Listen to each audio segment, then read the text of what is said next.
Thunder Bay police are confirming that a third suspect has been arrested in connection with that terrifying shootout in Westfort earlier this month. The incident involved 4 people in the parking lot of the Spence Court apartment complex on Amelia Street.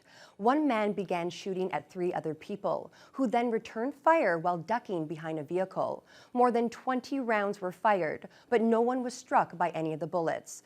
Police arrested 20-year-old Iverson Thomas of Toronto that same day and 36-year-old Desiree Barber of Thunder Bay a few days later for attempted murder and other charges. Then on Saturday, Toronto police arrested a 16-year-old male. Thunder Bay's police confirm he's one of the 2 remaining suspects in the shootout. The youth is facing 5 charges, including attempted murder and discharging a firearm in a reckless manner. A ground search got underway today for a missing Thunder Bay man who was last seen in the intercity area.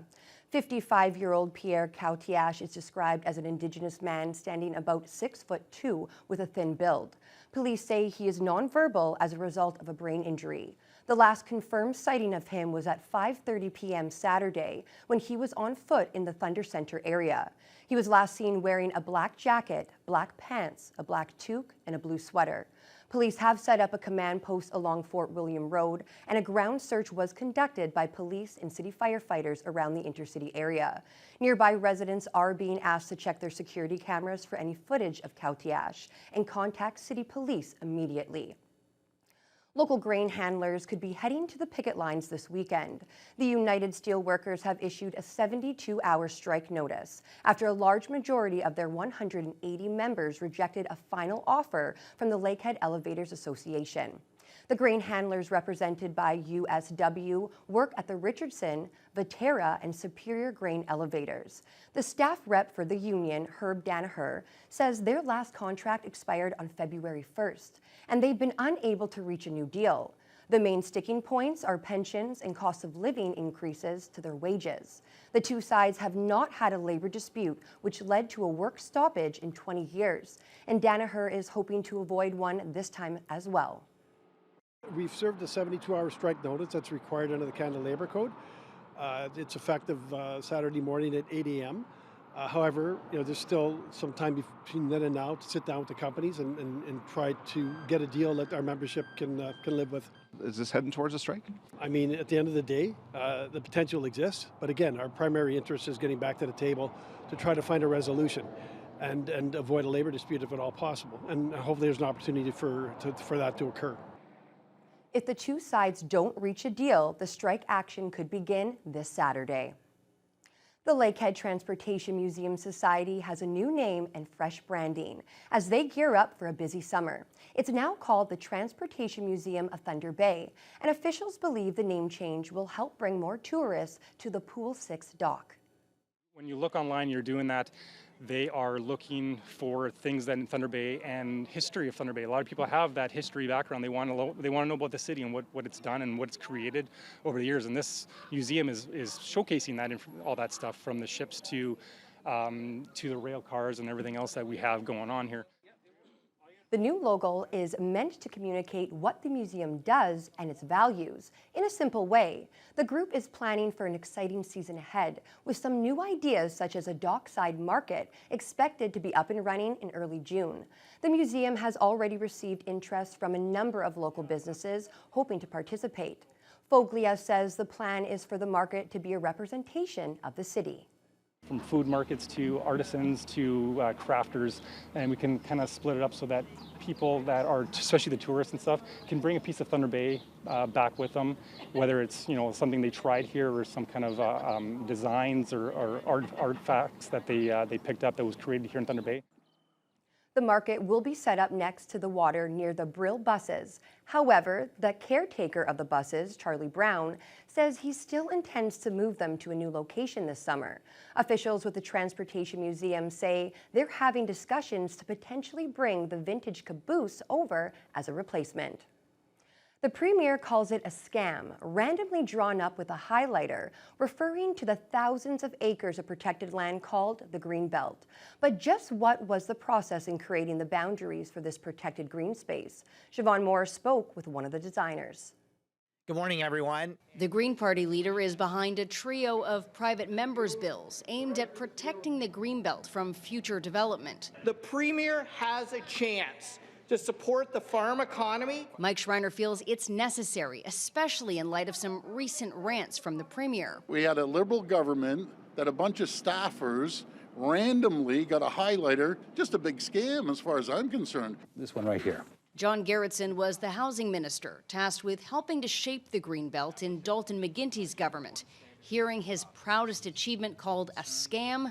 I can't describe it in the words that I want to describe it because you wouldn't put it on the air, but it's absolute nonsense. He says protecting prime farm and sensitive lands was the plan's key principle. These are by far the two most exciting years that I was involved in. I dealt with professional people at the ministerial level, at the local levels. There was input from municipalities, developers, and scientists. Experts from hydrogeology, terrestrial and aquatic ecology, agrologists, and climate specialists. Mike Schreiner says by trying to delegitimize the Greenbelt, The Premier's paving the way, essentially, to unleash expensive sprawl and land speculation throughout the entire Greenbelt, and all of us are going to pay the price for that. sprawl, the opposition leader points out, isn't necessary. The government's own task force said we do not need that land in order to build the housing that Ontario needs, and we do need housing. Mike Schreiner says he's just starting to talk to other opposition parties about whether they'll back his Greenbelt protection bills.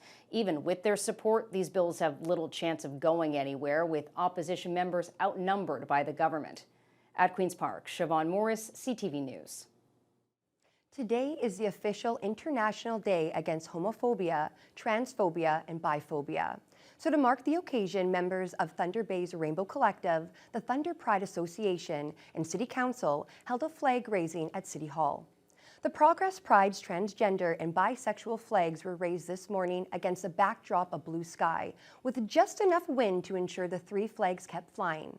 Today's date, May 17th, was selected to honor the World Health Organization's 1990 decision to remove homosexuality from a list of psychiatric disorders. Yeah, so I have a button on that says protect trans kids. Right now, trans individuals are under attack.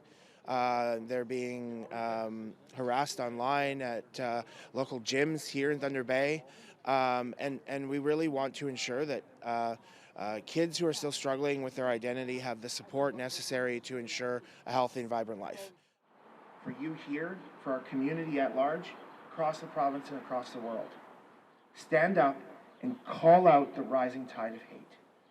Stand up and call out bigotry and harassment on social media. Feels really welcoming, and it feels like there's a strong statement from the city on the International Day Against Homophobia, Biphobia, and Transphobia, knowing that this phobia and hate is not welcome in our community.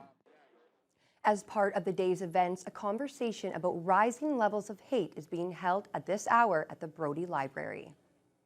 Diners at the two local Boston Pizza restaurants had their meals served to them by Thunder Bay Police and other law enforcement officers today. Organizers of the Law Enforcement Torch Run partnered with Boston Pizza to raise money for people with intellectual disabilities. Uniformed officers were on hand during the lunch and dinner hours to help serve restaurant guests and collect donations for the torch run. Boston Pizza also donated 10% of their sales to the cause, and all money raised goes to support athletes with disabilities through Special Olympics Ontario. Coordinator Tara Batan says the proceeds will help provide greater opportunities for local special needs athletes. Basically funds their training, their travel, their uniforms, all sorts of costs that are involved when you live in a more isolated community like this. The more awareness that we can raise and the more funding that we can provide just provides so many opportunities, and the support that it provides not only to the athletes but to the families. You'll just see that paid back tenfold in the community. Everything about Special Olympics is important to me. Once you get involved in it, you're hooked. It's probably the most rewarding thing I've ever done in my life. I started getting involved in it a few years ago, and it's such a positive and happy group of people, and it's awesome just to be involved with them. I can't say enough about Special Olympics. The law enforcement torch run will be holding a community event on June 25th at Chapels Park. Well, turning to weather now, Fiona, today was not a bad day out there, but a lot cooler than what we've been seeing. Yeah, we had lots of sunshine to start, but temperatures were sitting on the freezing mark early this morning, and it warmed up to a whole 9 degrees, which is actually a little closer to what our low should be. But that was also under increasing clouds and winds at times gusting up to 31 kilometers per hour from the southeast. Now, there's a lot of variation in temperatures in the region today.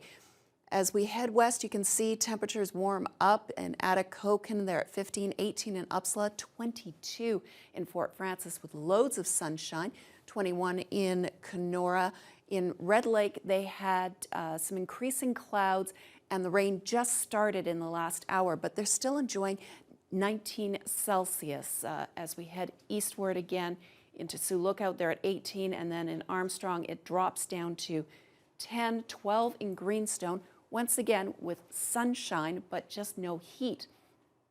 Now, along the lakeshore, they're in the single digits in Nipigon at 7, 4 in Marathon, and even Sault Ste. Marie, which is usually one of the hot spots and has had a lot of sunshine today, they're just at 11 Celsius.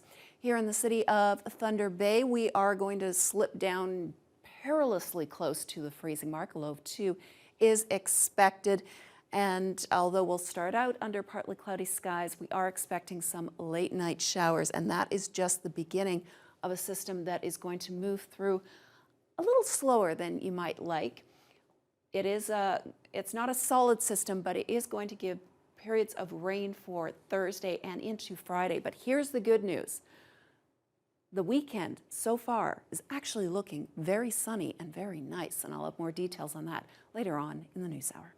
Well, thank you so much, Fiona. Well, a very scary incident for Prince Harry, his wife Meghan, and her mother, as they were involved in a dangerous car chase by paparazzi. We'll have all those details for you as your Wednesday News Hour continues. If it's 10 minutes, a 10-minute chase is extremely dangerous in New York City.